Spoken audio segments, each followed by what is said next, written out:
Let's recap the breaking news. I know you haven't missed it, but Frank Lampard has now been confirmed as the new head coach of Chelsea, so he's left Derby. Keep your tweets coming in, #TransferTalk. Loads more on skysports.com, by the way. And we are hoping for more reaction coming up here on Sky Sports News 2. But let's see what is the state of play elsewhere. Yeah, plenty more to come on Frank Lampard. We're also going to be talking today about the Manchester City and their chase of Rodri. They are expected to break their transfer record to sign the central midfielder and Spanish international. Atletico, though, have signed a potential world superstar. Welcome to the latest member of the £100 million club. João Felix has joined from Benfica for around £113 million. That makes the 19-year-old the fifth most expensive signing of all time. Some pressure on him. We understand Manchester United want to sign the Sporting Lisbon midfielder Bruno Fernandes. A source in Portugal claims his agent has travelled here to the UK to sound out possible options. And Sporting's president says there have been talks with Fernandes about his future. Now, what is holding up the potential exit of Romelu Lukaku from Manchester United? Well, simply Inter Milan want him, but haven't as of yet raised the cash. The striker's agent has met with the Italian side, but one source has told us that Inter must raise over £30 million before they can buy, a claim that has been denied by a club spokesman in the last month or so.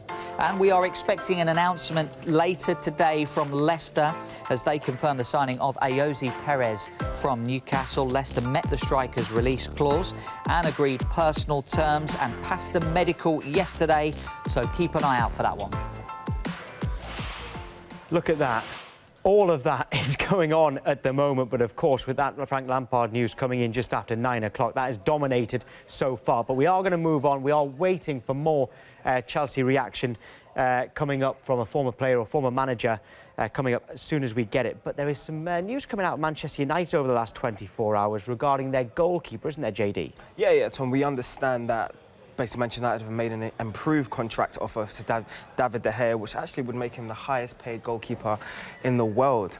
So, I mean, great things coming out of Manchester United. We've seen some of the moves they've made already early in this window, but it seems to continue. Yeah, how much would they miss him, Anton? Hugely, I think, to be honest. I think it's because of his dip in form at the end of last season, I think it's kind of underappreciated just how important David de Gea is to Manchester United and the points they've got. I've been looking at the sort of how busy he's been over the last few seasons. And if you look at the numbers, then I think it's really shows just how important he is to the football club. You can see here the most saves by a top six keeper last season, 122 saves. Now that's more than double of Ederson, for example, he only made 56. As you can see, from the top six clubs, only Arsenal's keepers have saved more shots than De Gea, and that's over the last 5 years. And if you think about it, they've had 4 goalkeepers in that time. De Gea has been the number one consistently as well. And in the season that United did finish second, De Gea made 115 saves. These numbers are staggering. These numbers show just how important he is, how much he's been relied on during their time of defensive inconsistency, even getting them to second in the table. I'm not surprised he's wanting to feel like the world's best paid goalkeeper, because he's probably at the moment the world's most overworked goalkeeper out of the teams going into the sort of Europe's elite. Michael, let's say that they didn't keep hold of David de Gea.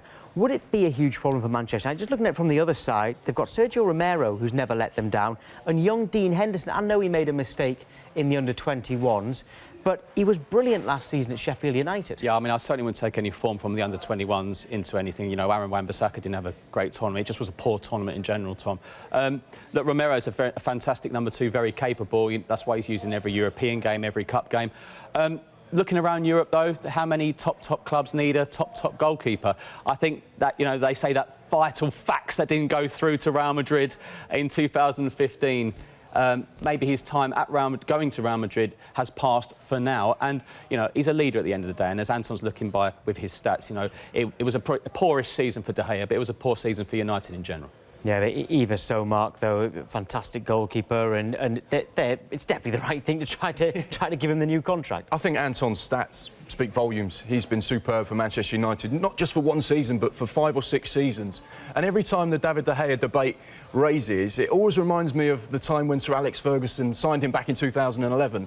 Sir Alex was at Old Trafford for 27 years. In that time, he missed 2 games. One was for his son's wedding.